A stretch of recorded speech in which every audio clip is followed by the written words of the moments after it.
역대상 우리 4장의 말씀서부터 9장에 있는 말씀까지 우리가 지난 시간에 대략 요약해서 말씀드렸습니다. 오늘 역대기상하는 유다 왕족의 중심으로 그들이 어떻게 하나님 섬겼고 하나님을 어떻게 슬프게 하였는지에 대한 이야기를 해주고 있는 것입니다. 이스라엘 나라의 이 사사시대 마지막에 바로 누구냐면 사무엘 선지자였습니다. 백성들은 다 일어나서 자기들을 위해서 왕을 세워달라고 이야기합니다. 더 이상 사사가 통치하는 것이 아니라 왕을 우리에게 주어서 우리가 왕을 섬기고 다른 나라들처럼 그 제도를 따라 행하겠다라고 얘기했습니다. 그럴 때 사무엘 선지자가 슬퍼했지요. 이것은 하나님께 범죄하는 일이다. 하나님의 통치를 벗어나려 하는 일이다. 그러니까 너희들이 구한 것이 잘못되었다. 그래서 백성들을 설득했습니다. 그런데 백성들이 듣지를 않아요. 사실 백성들의 명목이 무슨 명목이었냐면 사무엘처럼 온전한 그 삶을 그 사무엘의 아들들이 살지 않는다는 거예요. 그래서 사무엘 아들들의 통치를 받기 싫고 우리에게 왕을 달라고 이야기한 거지요. 그러니까 하나님께서 사무엘에게 한 말씀이 그런 말씀이에요. 너를 버린 게 아니라 저들이 나를 버린 거다. 그러니까 저들의 말대로 해주어라. 그렇게 해서 이제 이스라엘 나라에 왕을 세우게 됩니다.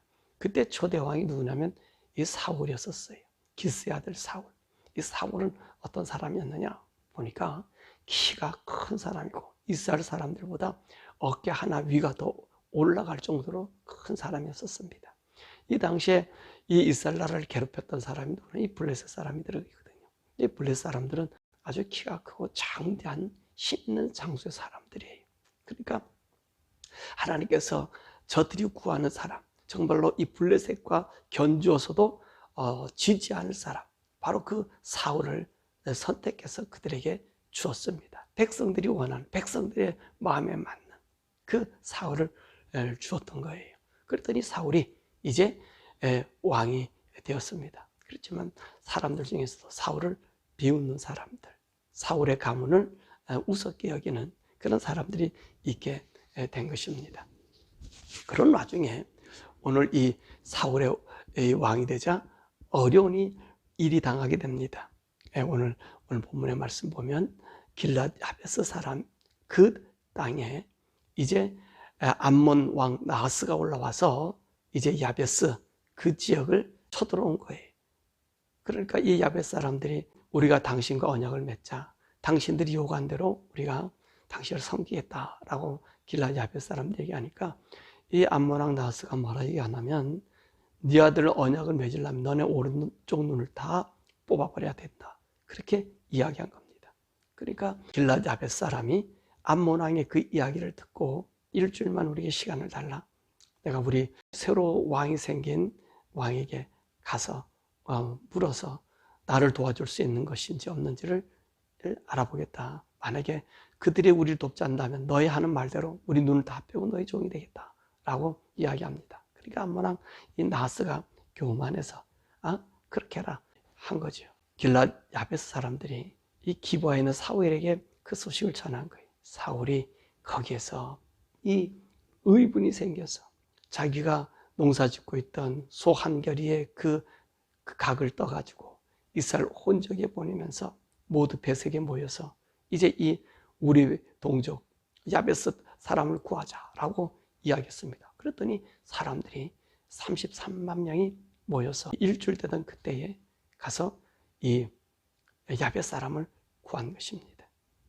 자, 그 야베스 사람을 구해서 이 사울이 진정으로 이스라엘 나라를 다스릴 수 있는 초대 왕으로 이제 부름받게 된 것이지요. 자, 그리고 나서 오늘 이 본문 10장에 있는 말씀은 이 블레셋과의 마지막 싸움입니다. 사울 왕이 죽는 그 모습을 이야기해 주고 있습니다. 오늘 역대기 10장의 말씀은 사무엘상 31장의 말씀과 동일한 말씀을 우리에게 해주고 있습니다. 사울의 왕. 하나님께서 이 사울, 이스라엘 백성들이 원해서 이스라엘 나라에서 가장 좋은 왕, 좋은 인품, 체격을 가지고 있는 이 사울을 선정해 주었습니다. 그런데 사울이 하나님 말씀을 듣지 않은 거예요. 오늘 마지막에 있는 말씀 보면 이 사울이 오늘도 하나님께 버림당했던 그 이유를 보면 하나님 말씀을 따르지 않았다는 거예요. 하나님 말씀을 듣지도 않았다는 거예요. 이게 사울에게 있어서 큰 약점이었죠. 그게 무슨 말입니까? 이 하나님 말씀을 따르지 않았다는 얘기는 오늘 이 사람이 아말렉을 갖다가 소멸하라 그러지 않았어요, 하나님? 그랬더니만 아말렉을 멸하기를 즐겨하지 아니하고 아말렉 사람 아각도 살려주고 그 왕족도 살려주고 좋은 양들은 가져다가 하나님께 제사 드리는 명목으로 하나님 말씀을 거부한 거예요. 그래서 하나님께서 이 사울을 패하시고 다윗을 왕으로 세운 것 아닙니까? 이 하나님 말씀을 따르지 않았어요. 이 사무엘이 말을 해도 그거 어떤 일을 행합니까? 사람들이 자기를 떠나간 데서 두려움으로 말미암아 자기가 제사를 드리지 않나. 하나님께서 다윗을 왕으로 세웠더니 그 다윗을 죽이려고 그렇게 쫓아다니지 않나. 사울이 그런 삶을 살게 되었던 것입니다. 그리고 오늘 두 번째 말씀 보니까 이 하나님께서 꿈으로도 둔빔으로 나타나지 않으니까 이 사울은 어떤 일을 하냐면 사울은요, 이 사무엘이 죽자 이 이스라엘 땅에 있는 모든 신접한 자들을 다 쫓아내고 죽였단 말이에요. 그런데 오늘 마지막 이 죽기 하루 전에 오늘 사울은 엔돌에 있는 신접한 여인을 찾아가서 이제 자기 운명을 묻게 됩니다. 변장하고 갔지요. 그랬더니 이 신접한 여인이 사울인 것을 알았잖아요. 그래서 이 신접한 여인이 사울 왕인 것을 알고 두려워하니까 겁내지 마라. 내가 이 한 사람 불러올려라. 그래서 불러오는 사람들이 사무엘이란 귀신의 영을 불려오잖아요. 그러면서 이 전쟁에서 오늘 사울과 그 자녀들이 죽는 이 이야기를 하고 있는 거예요. 참 사울이요, 안타까운 그 인생의 삶입니다. 40의 왕이 돼서 오늘 죽는 날은 40년간 통치했으니 80세예요. 이 80세 이 전장에서 나와서 이제 죽임을 당하게 되는 그런 모습입니다. 더욱이 오늘 여기 있는 본문의 말씀 보면 자신이 칼에 엎드러져서 죽습니다. 이때 자기가 칼에 엎드려 죽는 그 죽음의 이유가 무엇입니까? 이런 얘기 하잖아요. 저 할례 받지 못한 저 블레셋 사람들에게 내가 어떻게 저들에게 죽임을 당할 것인가? 그가 싸움에서 부상을 당하고 한 이야기예요. 그래서 병기 맡은 자에게 자기를 찔러 죽여라. 내가 화살에 맞아서 이제 더 살 가망이 없으니까 저 블레셋 사람이 죽느니 네 손에서 내가 죽기를 원한다 라고 얘기한 거예요. 그랬더니만 이 병기든 자가 사울 왕을 죽이지 않잖아요. 그러니까 자기가 엎드려져 죽는 거예요. 엎드려 죽고, 그리고 병기 맡은 자도 죽고, 그 요나단도 그 블레셋 사람과 싸움에서 패해서 죽는 그런 일들을 오늘 여기서 행하고 있습니다. 80에, 이 80에 마지막 인생 정리 80에 사울은요 이렇게 처참하게 죽는 그런 모습을 우리가 보게 됩니다. 더욱이 오늘 여기 있는 말씀 보면 길앗 야벳 사람들이 나타나게 되지요. 아까도 얘기했지만 이 길앗 야벳 사람들은요 참 의리가 있었습니다. 사울의 왕이 됐었을 때에 이 자기 그 백성들이 암몬 사람 나하스에서 이제 죽임을 당할 그 위기에 처했을 때 이 사울이 왕이 돼서 오늘 자기들을 구해준 그것을 생각해가지고 오늘 이스라엘 사람들이 전쟁터에서 다 이제 떠나가지 않았습니까? 왜냐하면 사울이 도망가고 사울이 죽는 모습을 보고 이제 이 사람들이 다 도망갔어요. 그래서 그 땅이 블레셋 영지가 되었습니다. 이 블레셋 사람들이 그 다음날 시체를 확인하는 중에 이 사울이 죽은 모습을 본 거예요. 그러니까 사울이 죽은 모습을 보니까 이들이 얼마나 이스라엘 왕을 죽였으니 그 이스라엘 나라 땅은 누구 땅이 됩니까? 자기 땅이 되는 것 아니겠습니까? 그래서 이들이 좋아서 오늘 사울의 목은 이 다곤 신전에다가 걸어놓고 그 시체는 이 길보아 벽산의 성벽에다 해놓고 그리고 갑옷은 가지고 이 목을 가지고 온 신전에 돌아다니면서 자기들의 승리를 만끽한 거예요. 그리고 이 사울의 목 없는 이 시체는 이 벽산, 이 길보아 벽산에다가 그 성벽에다 걸어놓은 거예요. 이 얘기를 들은 이 길앗 야벳 사람들이 달려와서 오늘 이 사울의 그 시체를 거두어서 그 시체를 불살라 그 뼈를 묻어주는 그런 일을 행한 것입니다. 이 행한 것이. 자, 오늘 이 길랏 야베스 사람 그리고 이 사울 이 사람들의 이 모습을 보면서 우리는 과연 어떤 삶을 살아야 될 것인가? 사실 길랏 야베스 사람들은요, 지금 이 사울이 왕이 됐을 때 그 당시에 있었던 사람도 있을 것이고 그 이 후손들에게 오늘 사울 왕이 자기들에게 베풀어줬던 그 은혜를 이야기한 것입니다.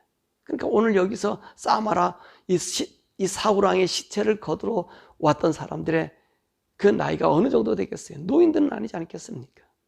적어도 20, 30대가 되지 않겠습니까? 그럼 이들은요, 그 당시 때 태어나지도 않은 아이들이에요. 그래도 불구하고 이 사람들은 이 자기 선조의 말을 들어서 이 사울왕의 은혜를 이제 보상한 거예요. 보상한 거예요. 그래서 이 길랏 야베스 사람들의 이 이야기를 오늘 여기서 해주고 있는 것입니다. 우리가 하나님의 은혜를 잊어버리면 안 된다는 거예요. 오늘 사울은 보세요. 자기가 어떤 사람이었었어요. 자기 고백한 것처럼 내가 이 베냐민 지파 중에서 가장 미약한 사람 아닙니까? 그렇게 겸손했던 사람이 왕의 자리에 올라오니까 그걸 잊어버리는 거예요. 그것을 잊어버리고 그것을 누리려고 하는 것이고요. 하나님의 뜻에 따라 사는 것이 아니에요. 하나님 말씀을 듣지를 않는 거예요. 따르지 않는 거예요. 이 하나님께서 이 사울을요, 이 40년간 이렇게 왕위로 세워준 거예요. 그래도 참고 기다린 거예요. 그래서 끝내 마지막에는요, 하나님 앞에 묻지 않잖아요. 선지자에게 묻지 않잖아요.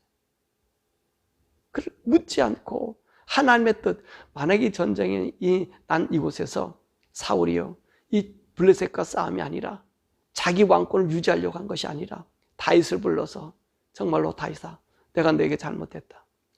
그 사위 아닙니까? 그렇게 죽이려고, 다윗만 죽이려고. 사실 말 하나님의 뜻을 일평생 거역했다는 것과 마찬가지. 자기 왕권을 누리기 위해서. 그 작은 아이, 이 다윗을 쫓아서요. 적어도 60이 넘었을 때 나이에, 아니 60 넘었으면 죽을 준비를 해야 되잖아요. 그런 사람이 죽을 준비가 아니고 또 하나님께서 명한 그 약속, 내가 지키지 못하면 회개하면서 그 삶을 살아야 되잖아요. 근데 회개하는 삶이 아니라 하나님이 다윗을 왕으로 세운 것을 자기도 알잖아요. 다윗이 2번 죽일 수 있는 일들을 죽이지 않고 도망다니면서 얘기하잖아요. 하나님이 이 나라를 준 것을 안다고 얘기했잖아요. 그러면 이 사울왕은 어떻게 해야 되죠? 블레셋과 자기한 말년의 나이가 되었을 때 오늘 다윗을 불러 왕위를 넘겨줬다면 온 같은 일이 없다는 거예요. 자기가 스스로 죽는 일이 없다는 거예요. 하나님이 그를 버려버린 일이 없다는 거예요. 그러니까 이 사울은요, 끝까지 자기 왕권과 이것을 지키기 위해서 이 죽게 하기 전에 사무엘 28장에 엔도에는 신접한 여인을 찾아가서 귀신에게 자기의 운명을 받은 거예요. 예? 그 운명을 정말로 알고자 했던 거예요. 여러분, 사랑하는 여러분, 저와 여러분들이 하나님 앞에 범죄할 수 있습니다. 하나님 앞에 죄를 지을 수 있고요. 하나님 뜻을 거역할 수 있어요. 그럴 때는 어떻게 해야 되죠? 이렇게 사울처럼 어디 점치라 다른 데로 다니는 것 아니에요. 어떻게 해야 되죠? 그냥 하나님께 기도하는 거예요. 하나님, 잘못했습니다. 죄인입니다. 용서해 주세요. 하나님 어떤 일이라도 제가 감당하겠습니다. 감수하겠습니다. 그런 우리 믿음을 가져야 되는 거예요. 오늘 다윗이 그랬잖아요. 다윗은 이제 자기가 범죄하고 난 다음에 하나님 뭐라 그러면요, 하나님 앞에 납작 엎드려서 하나님 앞에 울고 통곡하고 정말 하나님 앞에 괴로워하는 모습. 그러니까 하나님께서 이 다윗을 어떻게 해요? 우리 하나님은요, 회개하고 돌아오는 자들에게는 마음이 약하신 분이, 마음이 약한, 왜? 회개했다는 얘기는 죄를 버렸다는 얘기잖아요. 자기 죄를 알았다는 거잖아요. 그럼 우리 주님이 죄를 용서해 주시거든요. 그 다윗을 용서해 주시는 거예요. 근데 이 사울은요, 이 80이에요. 80에 이제 죽을 나이에 가까웠잖아요. 이게 나타나지 않으면 정말 내가 그 과거를 뒤돌아보면서 하나님 앞에 회개해야 되잖아요. 그리고 하나님 앞에 정말로 다윗에게 준 그 왕위를 세워서 이 보장받아야 되잖아요. 근데 이 사울은 어떻습니까? 끝까지 하나님께 돌아오지 않았다는 거예요. 참 안타까움 아닙니까? 사람 여러분, 저와 여러분은 하나님께 돌아올 수 있는 사람, 그런 사람 되기를 바랍니다. 항상 하나님은요, 언제든지 문이 열려 있어요. 그리고 우리 예수님께서 말씀하셨잖아요. 70번에 7번이라도 용서해 주신다. 너희 죄가를 동이 서에서 먼 것처럼 옮기셨다. 우리가 우리 하나님 앞에 오면 되는 거란 말이에요. 하나님 앞에. 근데 사울이 하나님 앞에 돌아오지 못하고 끝끝내 신접한 여인을 하다가 오늘 이런 비참한 죽음을 당하는 것을 우리가 보게 된다는 것입니다. 또 오늘 야벳 사람에 대한 이야기했지만 항상 은혜를 잊어버리면 안 돼요. 우리가 이웃 주위에 있는 사람들에게 내가 신세를 졌다. 우리 성도들은요, 이 신세는요, 꼭 계속해서 갚을 수 있으면 갚으셔야 되는 거예요. 평생에 우리가 살아가는 동안에요. 내가 어려움 당했을 때 나를 도와준 사람이 있으면 그 사람의 그 은혜를 잊어버리면 안 돼요. 그 은혜를 갚으셔야 돼요. 이게 하나님이요, 기뻐하시는 일이에요. 기뻐하시는 일. 그리고 우리가 하나님의 사람인 것을 나타내는 것이, 왜냐하면 하나님이 나를 사랑해주고 나를 기억해 준 것을 여러분 그런 모습으로도 그들에게 알려주는 거예요. 그래서 하나님의 사랑이 이렇게 지극하다는 것을 우리가 사람들에게 보여주는 거예요. 그래서 길앗 야베스 사람처럼 정말로 여러분과 저가 은혜 받은 사람, 은혜 입은 사람들에선 은혜를 잊지 마시길 바라고, 더욱이 하나님의 은혜는 잊어버리면 안 되는 거예요. 항상 날 구원해 주신 우리 주님의 은혜 아닙니까? 이 구원의 은혜 우리에게 있지 않습니까? 여러분, 하나님의 아들로 우리 만들어주지 않았습니까? 우리가 얼마나 죄덩어리입니까? 내가 예수 그리스도의 이름으로 하나님 아들 되도요, 우리가 살아가는 삶의 현장의 모습을 보십시오. 얼마나 우리가 하나님 생각하고 삽니까? 네? 그렇게 살지 못하잖아요. 그럼에도 우리 하나님께서 우리를 하나님 아들로 받아주시고 우리에게 날마다 살 수 있는 은총을 베풀어 주시는 거예요. 그래서 성령님 보내주셔서 항상 대화하기를 원하시잖아요. 그러므로 이 하나님의 이 은혜, 구원의 은혜, 나를 위하여 예수 그리스도 하나님 그 자신이 피를 흘려 사준 이 존귀한 하나님 아들이 되게 한 이 은혜 결코 잊지 마시고 주님을 높이며 살아가는 여러분 되시기를 바랍니다. 오늘 이 본문의 10장에 있는 말씀서부터 이제 다윗의 왕국, 하나님께서 다윗에게 그 왕위를 주셨다라고 하는 말로 이 다윗 왕국에 대한 이야기를 시작하고 있는 것입니다. 사랑하는 여러분, 저 여러분들이 꼭 이 10장의 말씀을 보면서 이 사무엘 상하에 있는 말씀을 쭉 우리가 간단하게 요약한 것 아닙니까? 바로 오늘 꿈으로도 우림과 둔빔으로도 선지자라도 하나님이 그에게 이야기를 안 해주셨다는 거예요. 하나님을 등지고 떠나면 하나님 나타나지 않는다는 거예요. 그럴 때는 어떻게 해야 된다? 우리가 항상 기도하고 하나님께 무릎 꿇고 다윗처럼 조아리면 하나님께서 그 다윗에게 그 왕위를 그 자손에게 물려주었듯이 오늘도 우리가 하나님께 기도하면 우리 하나님께서 우리의 영혼뿐만 아니라 우리 자손들까지 하나님은 믿음 안에 가게 할 줄 믿습니다. 오늘 한 날도 이 믿음 안에서 또 우리가 살아가는 삶 속에서 하나님 높임과 하나님과 관계가 소홀해지지 않는 복된 날 되기를 주님의 이름으로 축원합니다. 우리 이 시간에 함께 기도하죠. 우리 이 시간에 함께 기도할 것은 길랏 야베스와 같은 사람 되게 해달라라고 한번 기도하십시다. 무슨 말이죠? 은혜를 잊어버리지 않는 사람. 여러분 주위에서 일생 살다 보면 참 여러분이 어려울 때 도와준 사람이 있습니다. 그런 사람들 은혜를 잊지 마시고 꼭 갚아드리는 그런 사람 되기를 바라고요. 또 우리가 이 사울왕의 길을 따르지 않도록 하나님께 기도하십시다. 때로는 우리가 하나님 말씀에 벗어날 수가 있어요. 말씀을 안 듣고 내 고집대로 살 수가 있어요. 그럴 때 어떻게 하라고요? 절대로 세상 다른 귀신들, 신접한 자들, 점치는 자들 이런 게 또 따라다니지 마시고 묵묵히 하나님 앞에 다윗처럼 통회하는 자가 되게 해달라. 그래서 하나님 속에서 내가 떠나가더라도 하나님 잊지 않고 하나님 안에 있는 사람 되게 해달라고 우리 그렇게 기도하십시다. 그리고 이 미국을 위해서, 우리 대한민국을 위해서, 그리고 온 세계에 있는 우리 선교사들을 위해서 우리 함께 기도하시겠습니다. 우리 주여 부르고 기도하십니다. 주여!